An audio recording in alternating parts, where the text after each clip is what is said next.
Hi there, and thank you for joining us on the Overcomers Overcoming podcast.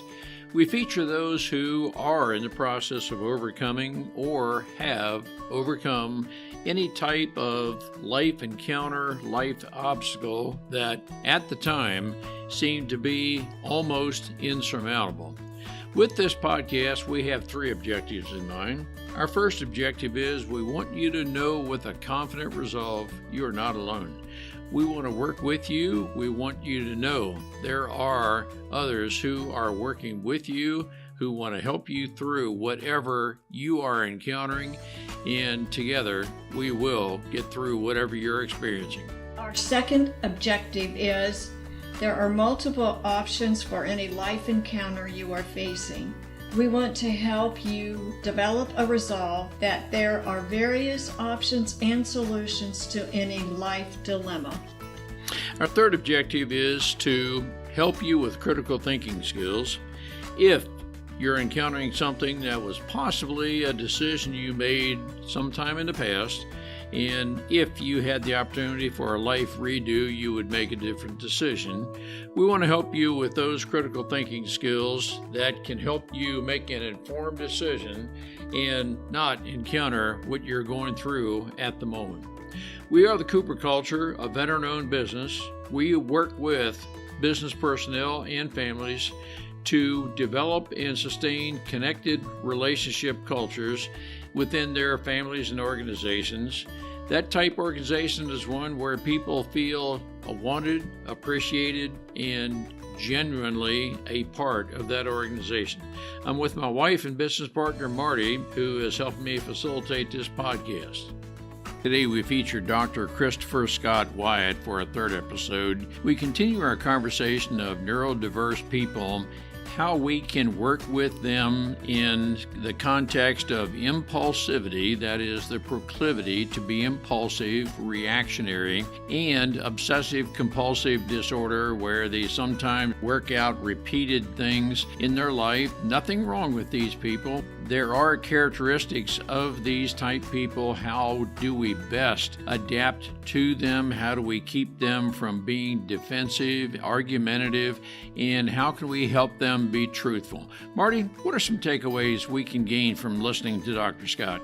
I feel we always learn something new when we have a podcast with Dr. Scott. He's very intelligent. He does speak to when you're having a challenge, if you have an autistic child, ADHD, or whatever challenge you may be having with your child. It's how you speak to them. They learn in a soft manner. He did explain, which was really good, if you as the parent or the guardian or the grandparent are having a rough day, just say to this child, I'm having a rough day. It's nothing wrong with you.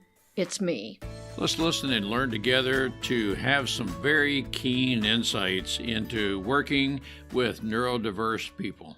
Dr. Scott, it's great to have you back with us. For our listeners who may be listening in for the first episode, Dr. Scott has been with us for two previous episodes where we're discussing neurodiverse people. Dr. Scott, it's great to have you with us. You're a resident expert with this. Let's talk a little bit today about impulsivity, the proclivity to be impulsive. Is that somewhat characteristic of neurodiverse people? It is common among those with ADHD, some with RAD, the reactive attachment disorder. We see it with oppositional defiance, and we certainly see it on the autism spectrum, depending on comorbid conditions as well. It depends. Many autistics are rigid in their behaviors and not impulsive because they do the same things. They like them the same way. You know, they aren't going to vary their meals. They aren't going to vary their routines. They have very rigid structure that they need for that security. And so what seems like impulsivity can sometimes be among those autistics an effort to return to the routine that they want, as where there are those autistics who are also ADHD like myself. The ADHD symptoms with autism can lead to a lack of executive function that impairs the desire to stop and think about consequences. When you don't always think about the consequences of your actions or how they might affect other people, then that impulsivity, not only is it common with the dual diagnosis, but it becomes even more problematic than if you are just ADHD or just autistic. The duality of ADHD with autism can be extremely problematic, to put it kindly. Let me ask you about the aspect of impulsivity. And let's just, for the sake of conversation, believe we're working with a person who is somewhere on the autistic spectrum and they have ADHD. They're impulsive, and let's just say it's nothing destructive, but it's a spur of the moment. Is it best to just accept what they do? And let's just say that a person is creative in what they do, but impulsively, they just decided, well, at this moment, for the next 2 minutes, I'm going to rearrange furniture. Is it best to just accept that and just move on, or is there any aspect that nope, we're going to leave the furniture the way it is? The challenges we face as parents, the first concern that we always have is the safety of our children. And so we have, fortunately or unfortunately, had to put locks on pantries, closets, other parts of the house, and locks on the back gate. The youngest, who is not autistic but is neurodiverse and with ADHD as well as other diagnoses, we had challenges keeping her in the backyard when we asked her to stay in the backyard. We've had challenges telling her that at 11 p.m., when everyone is in bed, if you get an urge, you don't get to get into the pantry and just start opening things to see what tastes good. It's more of a concern in the closet areas for us, because that's where not only toys are, but for example, in my office here, there's a locked closet off to my side that contains a lot of camera gear, lenses, microphones, lighting, you name it. It's all set up for filmmaking. And those things could be extremely dangerous. A C-stand or some of that are very heavy. And unfortunately, her safety requires that we lock those areas. Also, because our youngest is 10, if she started moving furniture, moving her bed, moving ladders around the house, this could be extremely dangerous. And we do have a lot of ladders in the house. As you can see off to the side of me, I've got a bookcase here in this office that goes almost to the ceiling. In the main part of our house, we do have floor to ceiling bookcases with ladders on rails. And, that's one thing that, gee, I want that book. I'm going to go climb up that ladder. And off they go. You have to set rules, and you have to take some preventative measures as parents or as guardians, because there's a safety aspect. We're not just talking about grabbing some crayons when they shouldn't and coloring, or, moving a beanbag. We're talking about, in the case of our 10-year-old, she would try to move the dining room table, or she would try to move the 12-foot ladder. Those are things that we have had to figure out how to stop. For her own safety, it is essential that we take those precautions. Let me ask you, in the context that it's not safety related, let's assume it's something as maybe innocuous as moving some light furniture around the bedroom. Now, let's just pick a number, 6 pieces of furniture. Just slide it across the floor and it's just rearranging the furniture. Is it best to just, okay, you're impulsive, you want to change the look of things, just leave it that way? Does returning the furniture to the original position, is that helpful at all, or just let her do whatever she wants, as long as under the proviso it's not safety related? We are trying to establish rules of, you need to ask and explain. You need to ask us to rearrange your bedroom or rearrange part of the house. You need to tell us why. You need to have a good reason. We have to do this because in a classroom, they can't just start moving chairs around, moving the art supplies around. We need to start setting some guidelines, because in a workplace, in a classroom, that sort of desire to rearrange the environment, well, it might provide some comfort for the individual for whatever reason. You have to teach that, I'm sorry, but things need to go through the teacher, the supervisor, the parent. There's a chain of command that you may not like it, but we need to know why you're doing something. In the case of our oldest, her challenge is she likes art. She loves drawing, and her friends, she's in middle school now, and middle school kids draw on each other, and they play with the paints in the art class, and they do all kinds of things that you wish they wouldn't do. But right after her art days at school, she has swim. You cannot go into a swimming pool with paint on your body. You just cannot. This is not, I'm sorry, but you like to draw little happy faces and get those tattoos or whatever in at your middle school. But the pool rules are the pool rules. You like swimming, you like being on the swim team. You don't get to get in the pool with paint. And she's like, well, we weren't thinking about it. Well, I know you weren't thinking about it. Her combination of autism and ADHD, she wants to do art. She's going to do art. And then now it's like, well, until that's washed off your body, you're not going to swim. And swim starts at 6:30. And if you're late, you're late. If your coach is upset with you because you didn't meet the requirements, then that's the way it is. But you're certainly not going to the pool with with paint on your body. It's not always pleasant. I certainly have things that I like and have to request permission. I want to rearrange something at the university. It's not a physical thing, but I want to rearrange a class. And in my mind, it just needs to be more logical. I need to do this for myself and my students. Unfortunately, there's a chain of command. Got to resubmit the new schedule, get the schedule approved by the coordinator. I'm hating this. My desire is to make it so it fits my needs. It's set up my way. And it takes a lot of energy to remind myself this is how life is. I've got to sit down and try to figure out how to get through this. It's no easier for me than it is my daughters. I'm extremely frustrated that I have to do this. I know what works well for me in my classroom, and I should have some flexibility, but chain of command is chain of command, especially at in my case, a public university. There are certain reasons that the state has the rules it has. I think teaching my daughter that there's a chain of command is an important skill that she's going to need later in life, when other people aren't going to care a lot if I go and say I'm autistic or I have ADHD, I need this a certain way for my sensory issues, or I need this a certain way for my sense of order. They may just return, that's nice, but the state has established this order and this is the way things are going to be. That is very important. And the way I'm processing what you're saying relates to a previous podcast where rules are important. In some ways, what I'm hearing you say, rearranging the furniture, just little things at home, may not be a big deal, but doing something like that may be very unacceptable in the workplace or some other places where you're dealing with other people's property, regulations, something of that nature. So we need to practice at home those rules that are societally acceptable. Am I processing what you're saying correctly? I think so. The challenge is, I know it's difficult, and I know some of the rules are absurd.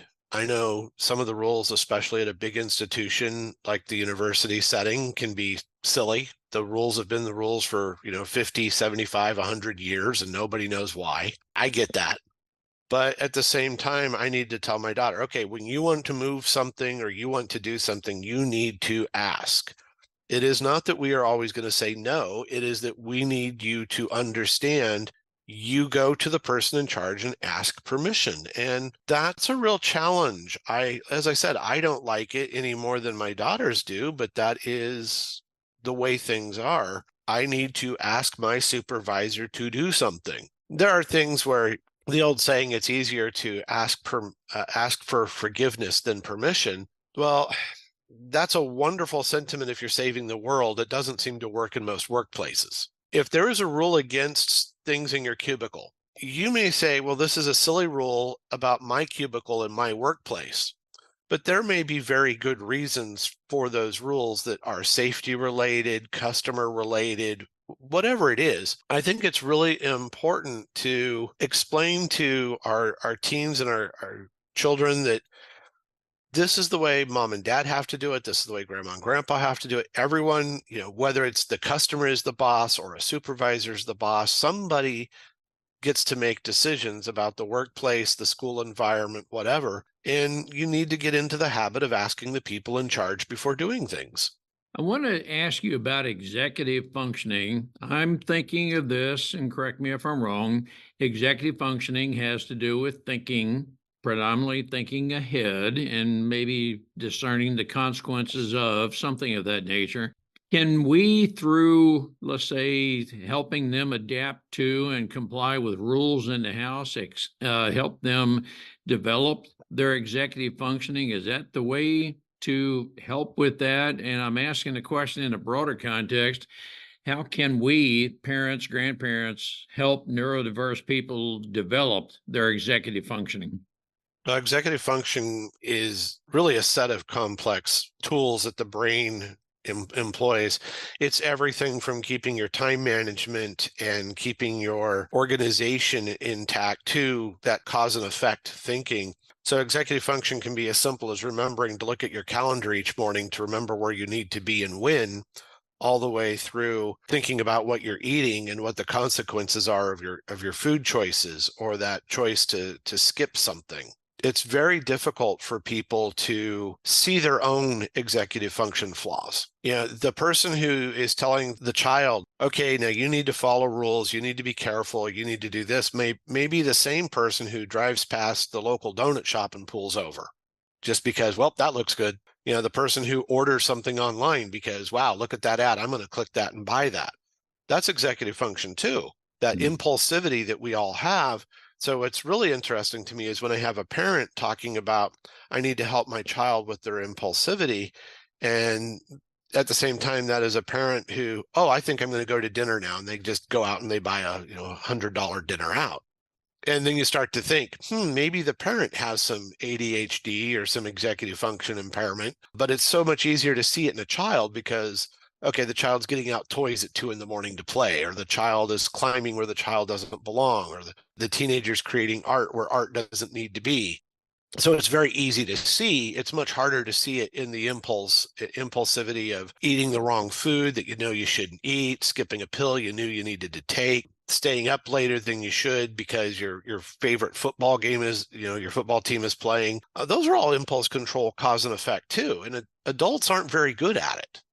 Matter of fact, marketing is based on our impulsivity. You go to any store, end caps are specifically designed that, well, I didn't come in the store necessarily to get that, but now that I see it, I'll just throw it in the basket and that kind of thing. Billboards, so forth. We know that marketing, advertising is built a lot around impulsivity. I think what you're saying, doctor, is as we are practicing and living a disciplined lifestyle, we can help ourselves and others to avoid the impulsivity. And again, I don't know that I'm wording this the way you would. And it can be as simple as, when I'm driving somewhere with the girls and the little one says, hey, look, there's a donut shop. And I say, yes, I would like a donut too, but we're not pulling over because that's not a healthy choice. We have to reserve the treats for special occasions. It can be as simple as talking to them about when you have to do something you don't want to do. No, I don't want to go to the doctor. I'd rather go to the beach, but I need to see my doctor today. Telling them that there are things that we do that are cause and effect related, and that there are things that we do that are matters of self-control. If I get frustrated, and I was very frustrated yesterday, very long commute, spent probably 45 minutes going less than a mile or two.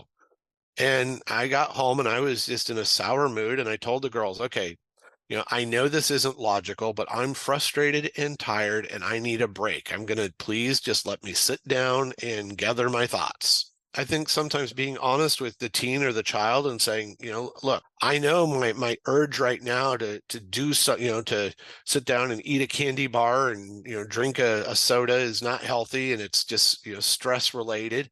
I need to sit down and decompress and start making good decisions because I'm angry after driving. That's something they can understand. They can sit there and say, oh, well, mom and dad get frustrated. Mom and dad have to remind themselves, I need to do this thing I hate doing because, it needs to be done. I don't know if your listeners have heard, but our phone has been ringing, which I don't know why. It's the landline. It almost never rings. Right? We've had 2 calls come through. Normally, I remember to take the phone out of the office, shut all the phones down, put everything to work mode. And today I forgot. I know I should have done those things, cause and effect. Turn off the phones before a podcast, turn off the devices. I forgot today. I'm frustrated about it, but life will go on. If assuming the sounds of life aren't too loud in the audio, we move on. Learning to limit your frustration to what you can manage. I can't control that I forgot something. I think that's a difficult thing that we need to teach our children too, is when you're frustrated, you don't get to do what you want. You don't get to lash out. You don't get to be angry. You can be disappointed. You can sit down and need to cool off, but we need to find constructive ways to do this instead of just doing what you're in the mood to do because you're frustrated. I admire what you were saying a little earlier. You arrived home frustrated and you knew I just need to be left alone, decompress, etc., and so on. A little bit of true confessions this morning. Marty and I had a conversation, and I was wording something the way I thought I understood, but she was not understanding the way I worded, and I threw my glasses on the floor. It's a little bit of true confessions. I didn't handle my anxiety very well, but the topic is anxieties. You, it seems, were mature enough to say, no, it's going to take me X minutes to decompress. But are there times we, with our children, grandchildren, need to recognize anxiety even before they do, or we recognize you are in a period of anxiety and just take a time out or something? Well, I'd ask, for example, if the child's moving furniture, getting into the pantry, trying to do things, why are you doing these things? Is it because you're anxious and you need control? Is there stress involved? My oldest can't always tell why she's anxious. And so that's part of the challenge we have, is trying to work with her on what are the words to say, I'm not feeling well today. How can we help her express the anxiety with words?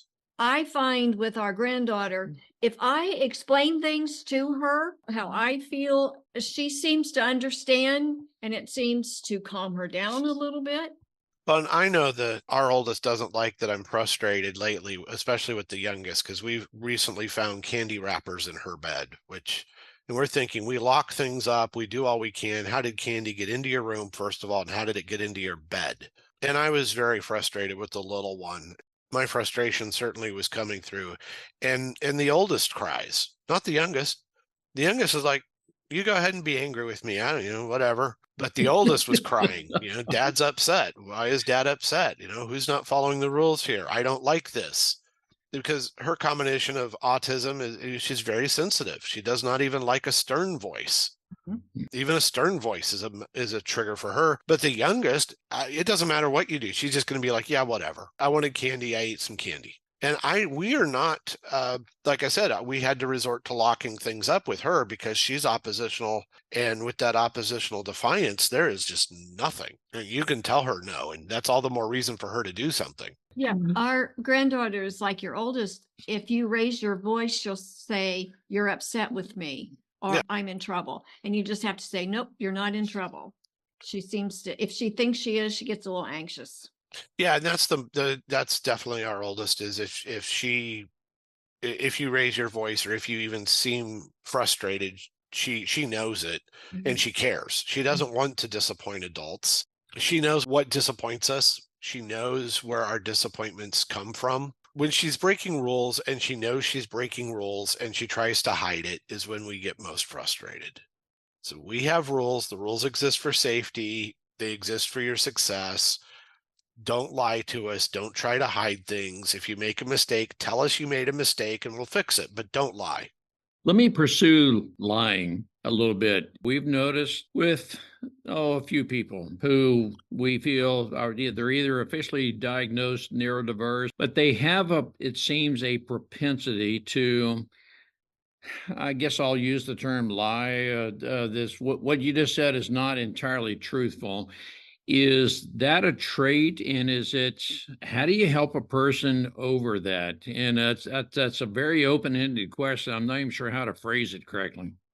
Well, generally autistics are very rigid and concrete thinkers, so you don't generally have a problem with lying so much as blunt truth. So what instead we experience is more deception. It's more hiding what they did, but if you ask, they'll say, yes, I did it. It's more not wanting to get caught, but not denying all the time when caught. The youngest will flat out. But again, she doesn't have the autism diagnosis. She has some other diagnoses, and she will just flat out say, I didn't do it. It's like, well, there's really no one else who was in your bed with candy. We assumed it was not your cat. So she will flat out lie.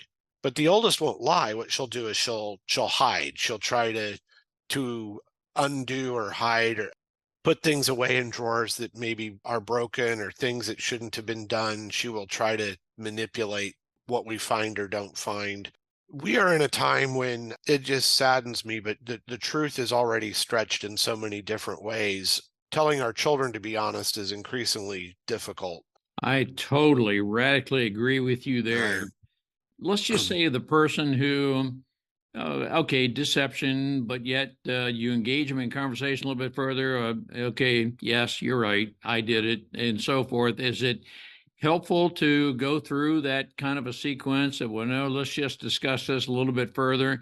But I'm approaching a doctor in our house, in this family, we don't lie. it's my daughters know that is something that I have zero patience for. My students, one of the first things that they comment on is they are stunned when I say something I don't know, because they're so used to the adults, especially the professors, coming up with an answer. And I'm one that'll say, I don't know. I'm not an expert in that field. I don't know that.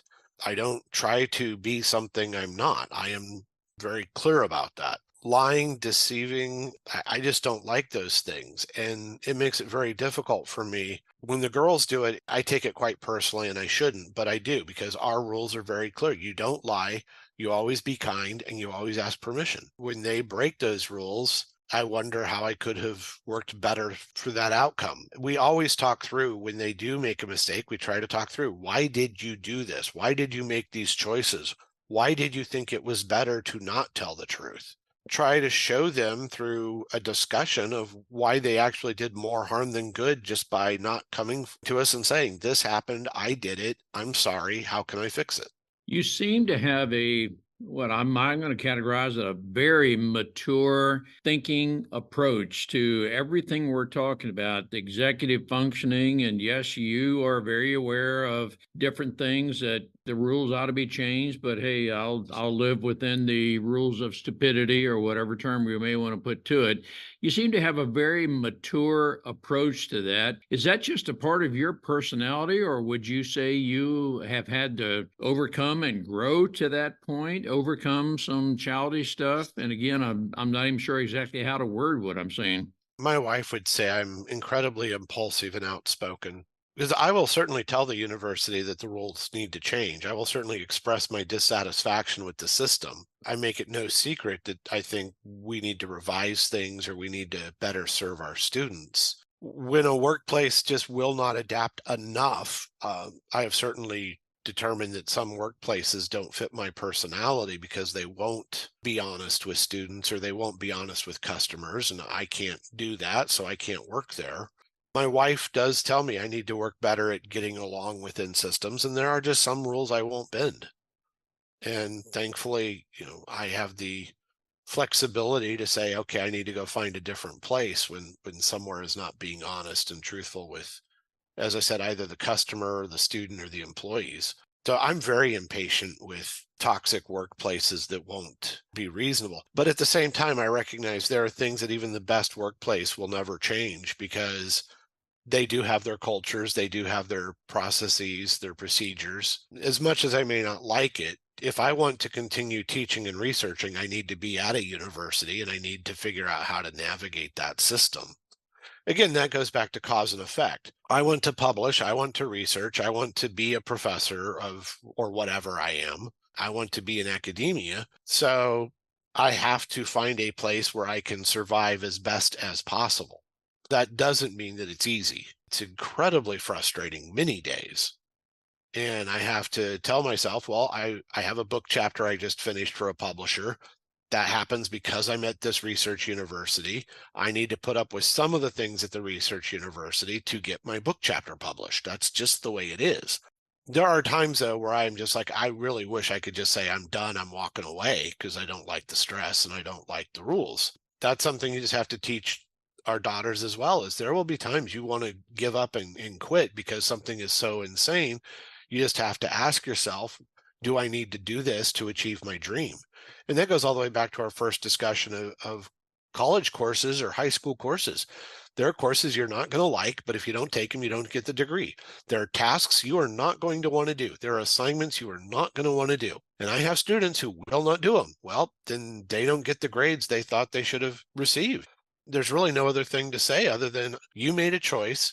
You say you want to be an engineer. Even engineers have to take some of these courses you don't think are engineering. That's the way it is. Now, you can later on in life as an adult vote for different school boards and vote for different regents at the state university. But as a student right now, this is the system and these are the procedures. Yeah, there's resistance, and there's resistance as adults. Some of us have different breaking points. There are people who could survive in the military and put up with everything that comes down, no matter how silly, because they want to be on that career track. And there are other people that if it were silly enough, they would end up in trouble. I'm well aware that there are days where I just need to sit in my office, do my grading, and avoid contact and keep my mouth shut, no matter what job I'm in. No, I appreciate what you're saying, and I'll close out by saying it seems, and it doesn't matter if you're neurodiverse or not, you know your core values. The environment, if people violate your core values, nope, that is a showstopper. That's a red line, so to speak. Everything else is, well, I wish it weren't so, but it's just, you live within the framework you have. It's, I think it seems that's the way you process yourself. And it's not easy. I think it's very important to tell our neurodiverse students, our neurodiverse adults, everybody. It's important for everyone to know, yes, this isn't easy. It was not always fun.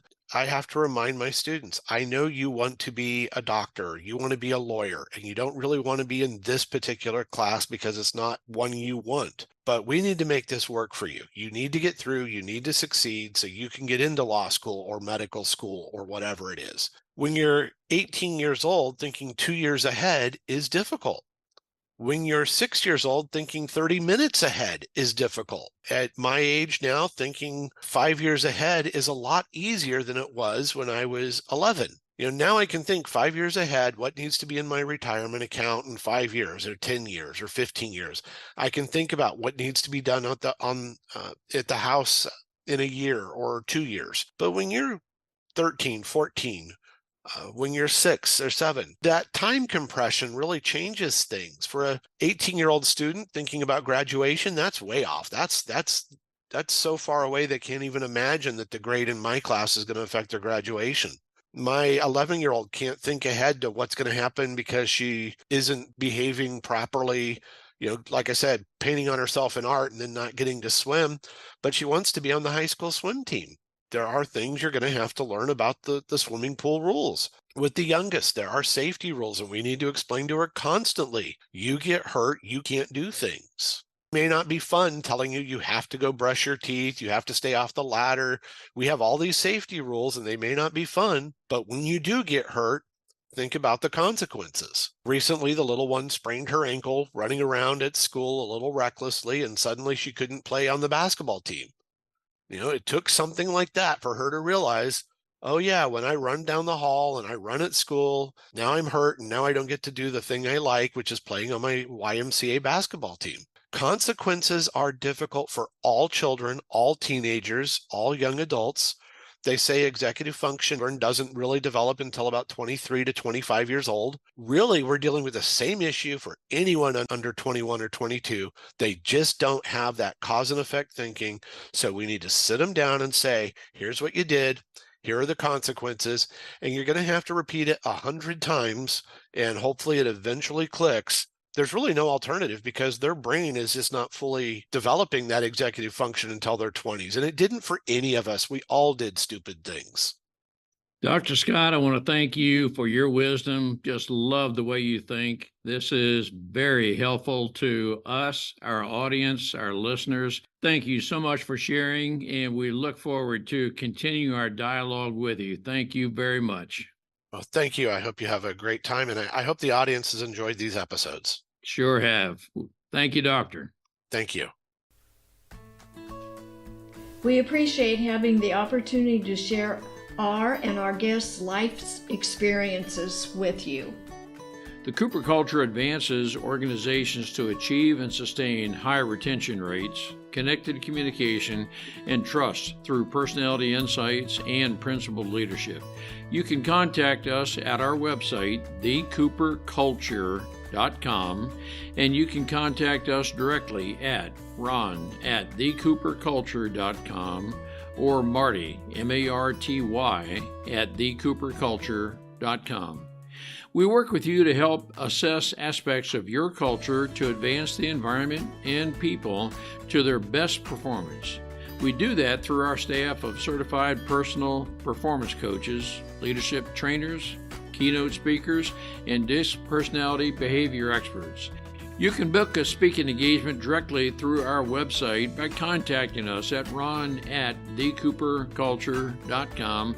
We look forward to sharing our life experiences with you, some of which are profound, some of which are pretty funny. Some of those life experiences are ones we'll never do that again because we've been through stuff. We truly look forward to working with you, speaking with you, helping advance you in any way that we can.